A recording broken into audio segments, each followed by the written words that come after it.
Now, moving on to a team that definitely shouldn't run anything back. They should run it down, blow it up, get in the tank. Well, I mean, they've been in the tank for as long as I've watched basketball. It's the New York Knicks. Again, if you couldn't pick that up, it was pretty The Knicks. The power forward, where power forwards go to die. You made a lot of notes, Owen, about what you think should happen with the Knicks. So I'm just gonna let you speak about it. What should the Knicks do this season? Well, the Knicks have already got a new front office. They got a new coach, so they're clearly resetting. They restart and they rebuild for which seems like the 100th time in the past 10 years. It's crazy. We both started our rebuild at the same time basically, and they're still at at the bottom level. I'm not saying we're much higher, but the Knicks are still very much trying to get off the ground. Tom Thibodeau for me was quite of a weird hire because he's never been good with young players. At Chicago, they got rid of him because they started to rebuild. In Minnesota, he was toxic. They needed to get rid of him because he wasn't good for the young players. So a very weird hire, but maybe the Knicks want to start to become a respectable franchise. They want to have some sort of culture, and they know with Thibodeau, he's going to instill that hard-working mentality, sort of like the Heat.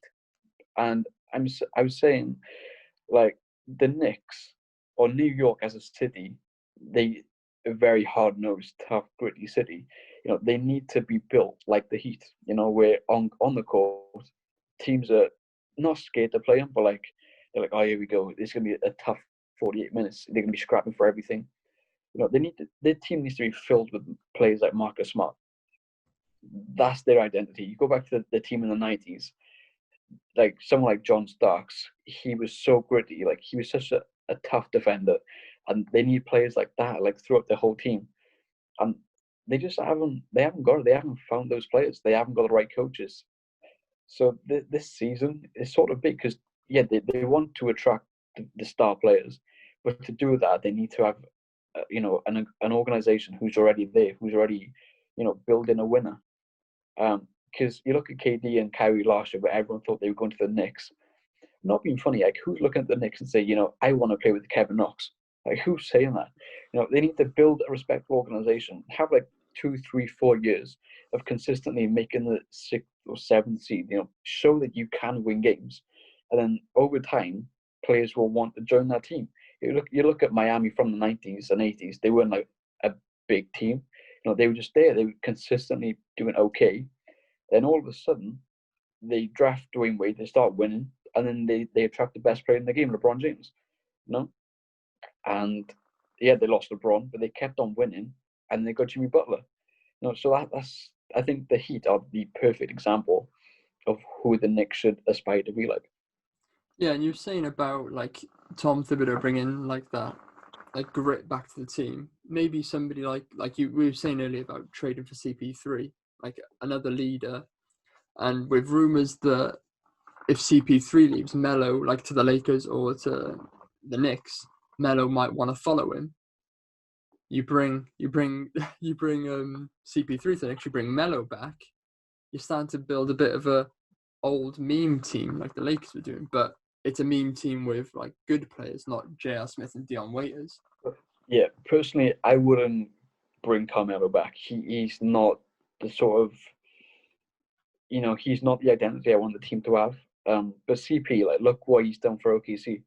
He's turned them from being, a Russell Westbrook team to being, a respectable, well-run team. And he's helped grow Dennis Schroeder and SGA. If he goes to New York, it's not the end of his career that I would want. I wanted to go to a contender and be a winner. But, he can help change the culture for the Knicks. He could be a very important piece. But as I said earlier, the Knicks want to, gain assets. And to get CP, they would have to give away assets, which, I don't think they would want to do at this stage. I think the CP availability has come a bit too early for them. Yeah, I wasn't saying like bring in Melo as like a great player. It's more of if CP3 comes in and then Melo follows him. You were saying about players don't want to come and play with Kevin Knox. players would want to come and play with Melo and CP3. Do you think? Well, at 34 Melo. It's not even like people are looking at it thinking like, oh wow, like it's like looking at it like that's like a Hall of Fame. That's two like Hall of Fame players. Yeah. Like if I It's was like a like throwback. if I was like a role player, just like an average role player, and somebody said to me, "Do you want to go and live in New York and play with CP3 and Melo?" I'd say yes, very happily. I'd very That's happily fair leave enough, like yeah. Minnesota or Detroit to go and play in New York and play with like two like legends. Yeah. But one thing I want the Knicks to avoid this summer is signing Fred VanVleet. He wants 20 mil. They can't do that.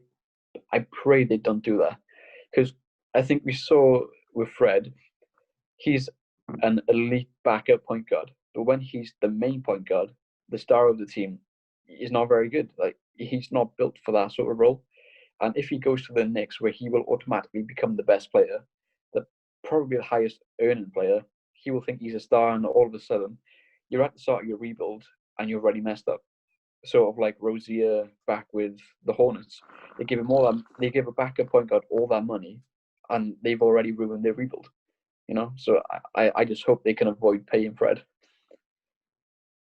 Yeah, but what pick does the Knicks have? 8. 8. They always get screwed on picks. They always get so screwed. And yeah, you're saying about like this draft class being pretty deep. What do you think should be their main target, the 8th spot? Anything apart from centers. They got Mitchell Robinson there. Perfect. If they accept the gift of Al Horford, he could be their backup center. So I think anything's on the table. Maybe they believe in RJ Barrett. They don't go with the shooting guard. But I think with the Knicks, they need a safe pick.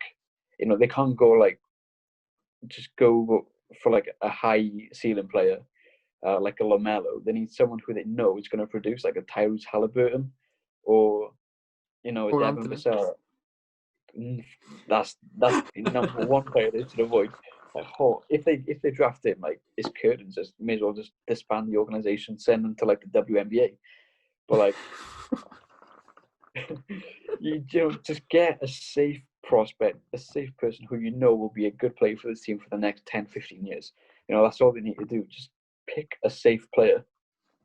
Yeah, and I'm only saying Cole Anthony because I did it with my Knicks save on 2K, and Cole Anthony was brilliant. And he was Cole good, Anthony is yeah. not as good as he is in 2K. Don't be fooled by 2K and the people who make the 2K rookies. Don't be fooled. Yeah, it's gonna be another one of those seasons. If I was in charge, I would definitely try and bring in CP3 and Melo just to. I don't know if that's just me thinking like nostalgically, just like because when I started watching basketball, one of my favorite players was Melo at the Knicks, and you could tell that because one of my other favorite players was Russ at OKC. It was very obvious. Like I had a theme, but I just feel like it would be a more desirable place if they bring in a couple of old Yeah, they players. need to clean up their reputation. Just clean up your organization, build a culture, improve your reputation, and make the New York fans be proud to support the Knicks. Because I feel like nowadays, if you say you're a Knicks fan, it's kind of embarrassing. Like you said, oh, poor you, like, it's such a bad team. The Knicks, they should be with the Lakers. They should be, one of the best teams in the league. It's one of the biggest markets. So, they need to be at the top of the league for the NBA. Let Spike Lee back in the arena. I got Spike Lee shoes. I don't know if you can see that. Said Spike on the bottom. Nice. Yeah, let Spike Lee back in. Give him what he wants. Give him CP3 and Melo. I'm not going to be able to get them back in now. Oh god, I'm making a mess. Yeah, that bit wasn't worth it. Yeah, let Spike Lee back in. Yeah, that's the Knicks. Yeah, just try and get rid of some power forwards. Yeah. Bring in So a couple of old guys. get rid of Julius Randle. Trade him for anything. Get rid of him. But that's one thing. If they want CP3, I do not want Randle. You're gonna have to take him for the money. I don't want him though. Unless it's a 3-team deal and we give you Horford. I don't want Horford either. I'd rather CP3 go to the Lakers and get like Kuzma or somebody. Oh no. No, but think if we're rebuilding, I wouldn't mind just seeing Kuzma play for a He would season. help you. Yeah, Yeah, he would help like you. I quite like Kyle Yeah. Kuzma, not as a player, just as like fashion and everything. He'd be well dressed with SGA in the game. He'd look good. It'd be nice pictures before the game, and then you'd come on and shoot 16% from 3-point. Yeah, I'd much rather get Kuzma in over getting Randall in. Yeah, fair enough. But again, we're not talking about OKC.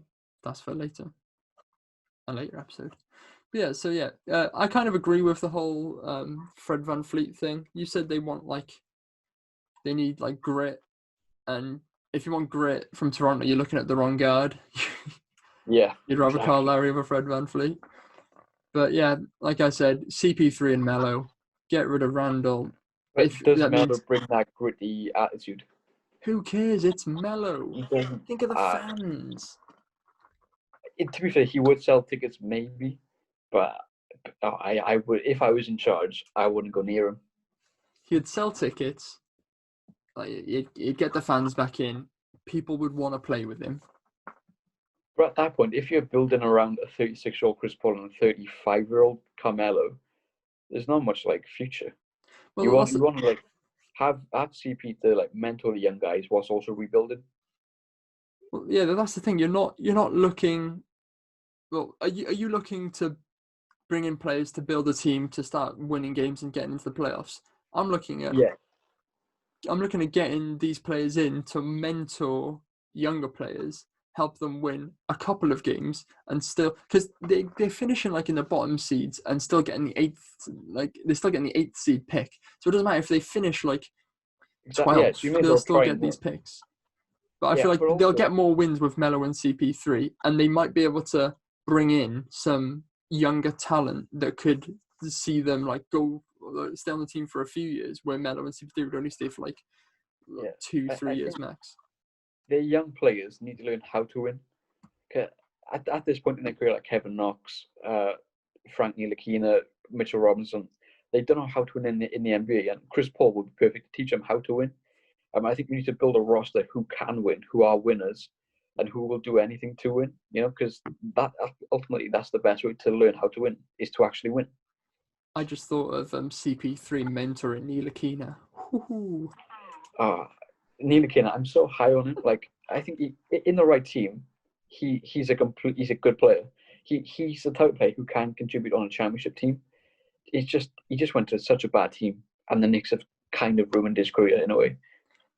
Just the way CP3 like improved Schroeder and SGA. Imagine he made those improvements to Ntilikina. I think we can all dream. We can all dream. We can all dream. He just needs to become consistent, have a coach that believes in him. And I think Tibbs will really like Ntilikina because he's a very good defensive player.